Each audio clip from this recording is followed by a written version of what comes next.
Everyone feeling? Good evening, good evening. First day of spring. Great way to start. So my name is Simone Amelia, known as the Boss Lady. You ready for the Boss Lady, Timothy? Yeah. I'm from Sirius XM's Hip Hop Nation channel, and you are two-time Grammy Award winning icon in the making, Timothy Bloom. Can we give it up for Timothy? This is going to be an incredible night. I was actually secretly hoping that we could conduct this interview like till the end of time video together. But they didn't let me do that. Who's seen the video for till the end of time? Amazing. We'll get into that later. So what's up? How you feeling? I feel great. Yeah? I feel excited, happy to be here, you know. We just got back from South by Southwest. Just got back from South in by. Austin. Yep. You played some very well-received shows. Congratulations. And I saw someone tweet after one of them, I just saw someone who can take over from Prince when he retires. That's a big call. That's pretty big. Have you been hearing that a lot lately? No, actually, but that's a great compliment. You know, Prince is one of my favorites. You know, and you know. So people are throwing names around like Prince and Lenny Kravitz and Marvin Gaye, and I know these are some of your influences. Do you feel like your sound is a direct throwback to classic artists like that, or do you feel like you're doing something totally new? Well, I mean, when I create, like I don't, go in it trying to sound like some of my influences. I go in, using and implying, those influences just to, make the music sound like them but not like them. So no, I don't go into it like, being directly influenced, influenced by it. Okay, but like Prince, you're very much essentially a one-man band. So with this album that came out in January, self-titled album Timothy Bloom, you pretty much were hands-on with everything, correct? Mm-hmm. What did you didn't have a label? No labels. No manager at the time. No manager at the time. No engineers. No studios. I did everything at home. And I just, did some footwork. Like a couple of the records I did do in London at the time, but majority of the record was just at home. Songwriting, producing, everything. Incredible. Speaking of doing it on your own, though, we are in the Apple Store, so obviously, speak to how technology, I guess, assists you in being able to do that on your own. Was it just hours and hours of you in front of the computers just, chugging away? Hours and hours on the computer, chugging away. Just doing what I love, perfecting my craft, and just loving what I do. Now, with the album, and I've been listening to the album all day, you put your heart and your soul into this album. Is it scary or is it empowering to finally release that set of music to the public? I think it's empowering for me. Like there's no fear in what I do. Like I was empowered. I woke up one morning and I was like, you know what? It's time. Because I sat for, a couple years, after I left Interscope, and I just wanted to create a body of work and put it out. And I think 2014, January the 7th was like the perfect time for me to do so. Like I just felt like, let's do it. You kind of got over the New Year's Eve, New Year's Day, and then it was like, this is the best way to kick everything off? Yeah, and everybody, all the labels were still on break, so I just felt like, let me sneak in. Let me drop it on them. Yeah. Okay. So Stand in the Way is the single, and the video is yet to be out, but I hear you filmed it. And there's a special certain someone in the video who we haven't seen in a long time who's a musical legend. Can we talk a little bit about that? Is that okay? Herbie Hancock. I'm sure if you guys know who Herbie Hancock of course. is. Herbie Hancock, this amazing. Is like the first time in a long time since Rocket he's ever been on a film. And he heard the music, he loved it, and decided to play my dad. So wait, he reached out to you? Well, I think we reached out to him. And he got back straight away? He got back straight away, yeah. Wow, that's big. And okay, so we're going to look out for that video coming soon, very soon. Now, you grew up with parents that were both pastors. Talk to me a little bit about how that shaped your childhood and teenage years. Well, you know, my dad was in the military. So he's a very strict dad. And being a preacher, like, you know, they had strict rules. There was certain music that So he was a double whammy. He was in the military and he was a preacher. There was, you know, a lot of rules.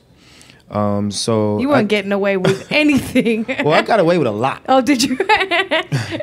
Only because, well, I mean, as kids, you know, we're sponges. So we want to make sure that, you know, whatever we're being, you know, whatever's coming to us, like, we want to make sure that it's for us. But my dad was very strict. There were certain types of music that we couldn't listen to, and it was just gospel music. You know, like, I started listening to, like, secular music when I was, like, maybe 8 or 9 years old. And there was a moment where I wanted to run away, and I ran away to the car. Seriously. I got my bag, and just went to the car, turned on the radio. The first song that played was Bob Dylan, Lay Lady Lay. And I was like, why can't we listen to this? This sounds amazing. So I started, you know, going through the channels. Wow, you remember that? That's incredible. It's the first song ever. So, and that's when you know, even now, like, I'm very conservative, you know, I'm very strict. I like to be hands-on, very proactive. And, you know, preachers and the military taught us that. So yeah, so that stayed with you. It stayed with me. And then you go make a naked video. Segue to that. So how did that go down with the fam? Well, what's so funny, after we did that video, it was Thanksgiving, and I was like, hey, I'm coming home. I have a surprise.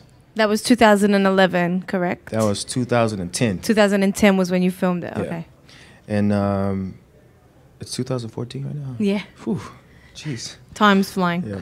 So, you know, hey, we just did this video, and we're going to release it. Tell me what you think. You know, and I played it. And my dad, the first thing he says, damn, that's a lot of ass. True story. That's a preacher. That's a lot of ass. But, you know, they respect me in what I do in my craft, and they want me to be happy. So, you know. Well, it's a beautiful video, and it definitely got a reaction. Not since D'Angelo's Untitled did a video get such, I think, an intense reaction to the human form in a music video. But one thing was interesting about the song. I read that in an interview where you said the song was written when I was in a place where I could embrace death. What did you mean by that? Well, you know, that's the fearless moment where, like, you're ready to go and, like, you're not afraid to die at a moment. Like, even now, like, you know, my grandmother just passed away, and I feel like, you know, at any moment, any given time, nothing lasts forever, you know, but our spirits. And this flesh is going to die soon. So that's where I was at, especially at that time. Did you know that was going to be a pivotal moment in your career? That was a pivotal moment. That, for me, was like, I can go any day now, right. You know. So. And if you can do that, you know, you can do anything. I'm sure it was very liberating. Were you as comfortable as you looked on set? No. I was like, because if you've seen this video, he looks very comfortable standing the whole time. 2 bottles of wine. Yeah. Okay. Exactly. Okay, so after Till the End of Time came a song called Possibilities with another beautiful video. And now this is where, as a woman, I have a bone to pick with you, and you're going to have to help me because I'm going through some relationship stuff. And this song, to me, is like, all right, so listen, the lyrics describe a man that I'm dating at the moment, okay? Now, this man that I'm dating at the moment, I played him the video this morning, and he sat there, and it touched him so much, Possibilities, and he looked at me, and he said, now I know I'm not alone. And it touched him.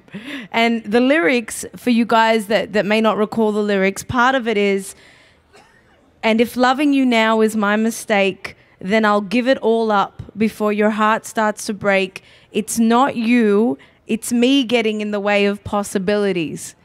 Timothy, listen. Listen, as a woman on the other side of that, this is the question to you as the man writing that, and I'm sure you were going through something at the time when you wrote it. Why do men venture into love and open those doors and then realize that they're not the man they thought they were, and they can't give what they thought they wanted to give? And then, you know, on the flip side, it leaves us as women very like, why did you even start this with me? You know I'm a good woman. You know I'm here for you. Why did you open those doors when you knew you weren't ready? Why did you think you were ready? Okay, this is what happened. Mm-hmm. Break it down. Ladies, a clap. Thank you, ladies. Yes, thank you. This is what happens. Boss lady's got to bring it in for the ladies. Go ahead. Well, when you meet someone, there's always the physical attraction. You know, you see someone, you meet someone, and it's like, you know. And then at the end of the day, you might find something that you may not like about this person later on. Or you might not even like about yourself.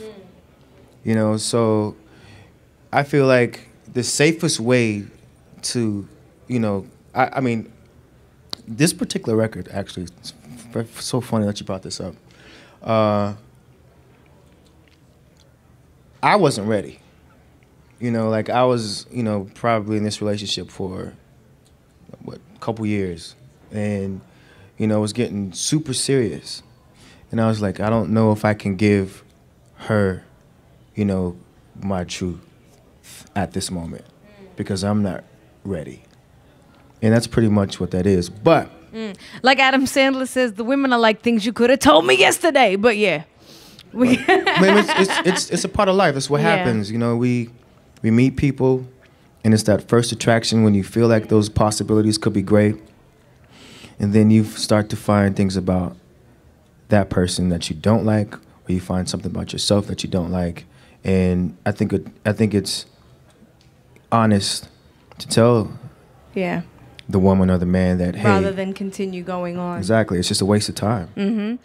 How does it feel, though, knowing, because like that song struck a chord, and your music is consistently, every song that you put out strikes a chord within someone because you're touching on a very serious subject. When you're performing these showcases and how does it feel to see people's reactions? Because the music that you make really does grab you.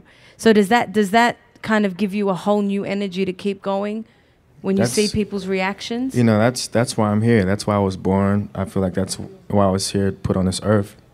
Is to create music that is relatable and it touches the souls and the hearts of the people. Yeah, you definitely do.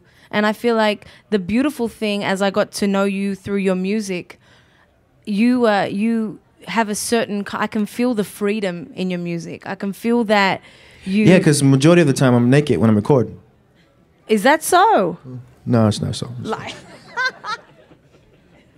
I just got a mental moment. Okay, so... but yeah, you really do have a freedom in your music that we can tell as fans that you're making the music that you want to make. I think that's the only way to go. Like, you know, I wake up, I meditate, you know, I have my tea or my coffee, whatever, and I get to do what I love and just be free, you know. But you've been signed to major labels, and I'm sure like we said, you've won 2 Grammy Awards working with other artists. And do you have to have a huge amount of patience, I guess, is one of the lessons, to be able to make the music that you love and know that it's going to come out at the right time? I think with anything, you got to have patience with anything, you know, like even with love, you have to have patience with, you know, and you put your heart and soul into it. You're going to know. Well, I guess the last question that I will ask you is, what are some of what are the greatest lessons that you've learned in your journey thus far? The lessons that I've learned in this moment in time where I'm at is to always, like, you know, like, I've been offered the opportunity to be myself in a whole. To be a part of the earth, and to live, to love, you know, in all honesty and 100% of my time. Well, thank you so much. I'm going to throw to Matt, and we're going to get some questions from the audience. Hi, congratulations to your music career, and congratulations to you too. Oh, thank you. But I love your show. I just wanted to know, like, when you said that your grandmother passed on, that this showed you a significance in your future. How powerful was that in your song? I mean, it's powerful now. My grandma was buried in purple. You know, purple is royalty, right? A friend of mine, not knowing that she passed, was like, "Oh my gosh, I have this ring for you. I want to give you a ring," right? So, I haven't seen my grandmother in almost 5 some odd years, and I should have took the time out to go visit her. And I was like super upset. Like, you know, that moment when you should have spent that time and you don't do that time and it's all gone away and it's lost, you know? And this is the ring here that I wear, you know, all the time to make sure that I continue to spend time on my craft, with my family, with everything that I do. Make sure that that time is precious because you just never know.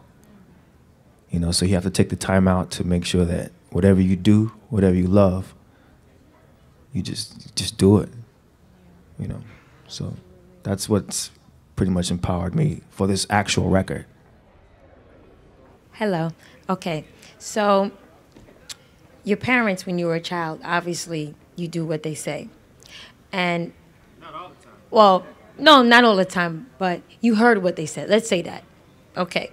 As an adult now, when you look at where you are, do you have moments where you flash back to the things that they told you, or the things that they told you about a higher power, let's say, because you said they were religious?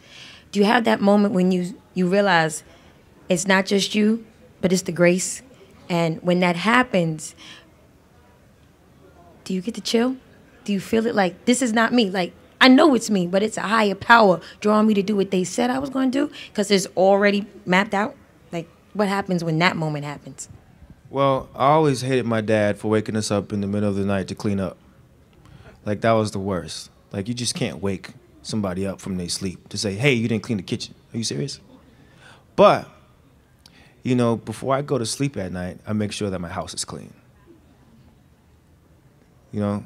And, you know, I tell my dad all the time, like, I understand now why you did what you did, because it makes me a stronger man what I am today. And out of all my siblings, like, I'm actually doing what I love and what I love to do. So, Hi. hi. There are like writers or artists that look back on their work and they say this is a song or this is a book that that I want people to remember me by. Like Henry David Thoreau did so many things in the woods, or he wrote like, this is why I started writing. Is there a song, like, if you were to like stop writing in the future or just go on to something else, that you want people to start listening to get to know you before, like, if they don't know who Timothy Bloom is, what song would you suggest they listen to just like get to know you and get to know you as an artist? See, that's the thing. I can't pick just one song. It would have to be every song that I put out, because every song is like a limb on the body. You know, it's the foot, it's the eye, it's the leg, the arm, the fingers. Like, I just can't give you a finger and say, hey, you're just going to get a little bit of me. You know, so the whole body of work you should listen to. The whole body of work. Thanks. I just have an interesting question. So when you were discussing this relationship story, something like that, so I realized something must be very difficult for an artist like you when you go on stage and you think about a situation, you know, which kind of, maybe you wrote the text when you were sad, kind of, or something sad happened. That's good material for a song, but when you have to think it over and over again on stage, So that must be. Do you go then every time to these feelings back then and to these emotions, or do you detach, or how do you handle that? That must be kind of interesting. Well, you know, every song is like an art piece, you know. Some songs, you know, I dread to sing, but it's liberating, you know, to actually move forward and not look back. And it's like it's almost these songs for me are empowering. It's like living, not dreadful at all. It's like happy moments where I got through something, and I can express it, you know, and everybody could relate to it. Hi. Hi. What was the hardest struggle that you had growing up as a child? The hardest struggle that I had growing up as a child. Good one. You know, my parents kept me out of struggle.